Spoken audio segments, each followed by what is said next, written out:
situaciju, dakle igranje rukom Pikea posle šuta jednog od fudbalera. Pogledajte šta je ovde bitno, pogledajte u realnom vremenu koliko je brza ta lopta i kako je upućena ta lopta. Mi se gledamo usporeno, pogledamo Pikea koji zaista rukom ide prema lopti iz ne znam kakvih namera, ali sad se stavljamo šta je to sudija vidio tog trenutka. To je izuzetno brza lopta.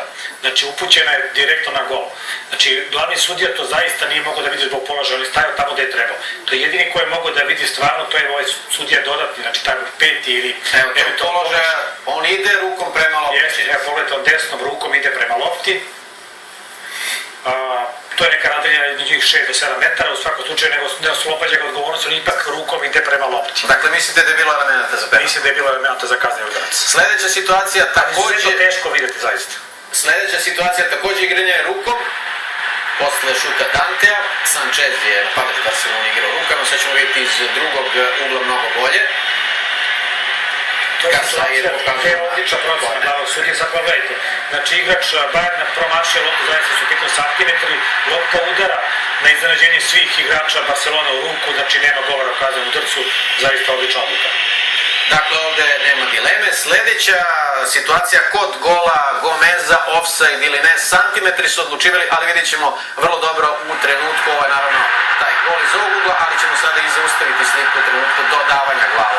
Ovo je situacija koja je dosta komplikovana za pomoću sudiju i mislim da je u pitanju zaista ofsajd, ali odlučuje, znači 5 do 10 cm. Sad pogledajte, znači, trenutak kada se lopta, evo, to je taj trenutak. Vidimo dva igrača Bayerna koji tog trenutka stoje bukvalno 10 cm u ofsajdu. Pomoći sudija, mislim da je glavni problem što nije bio u idealnoj liniji, stajao pola metra, do metra od linije. Da, ali situacija je takva da je trebao da bude s obzirom na korner, na... Pa, trebao je. Ne kažemo se napad u pitanju. Mi kad sedimo i pričamo iz fotelje, slažemo se da je to mnogo lako, a kad se igrači kreću, to je dosta, zaista, strašno brzo, to je 9 sekunde. Evidentno je da je u pitanju mali ofsajd i da je greška. Mali ili veliki, ali ofsajd. Ali zato smo tu da komentarišemo. Jedna vrlo zanimljiva situacija, četvrta kod gola Robena, faul ili ne nad bekom Barcelone. Miller je ovde napravio blok. Evo, kod svih ovih situacija večeras ovo je najdrastičnije. Ove su sve spadaju, da kažem, u procenu sudija, u greške koje su zaista moguće, pošto ovo je greška koja ipak ne bi trebala se dopusti, da kažem, na jednoj utakmici, pogotovo kad imate 6 sudija. Evo, pogledajte, ovo je u košarci bi bio zaista faul. Znači, Miller ulazi u igrača, znači, Barcelona, u njegovu putanju, u njegovo telo, pogledajte, ulazi, evo.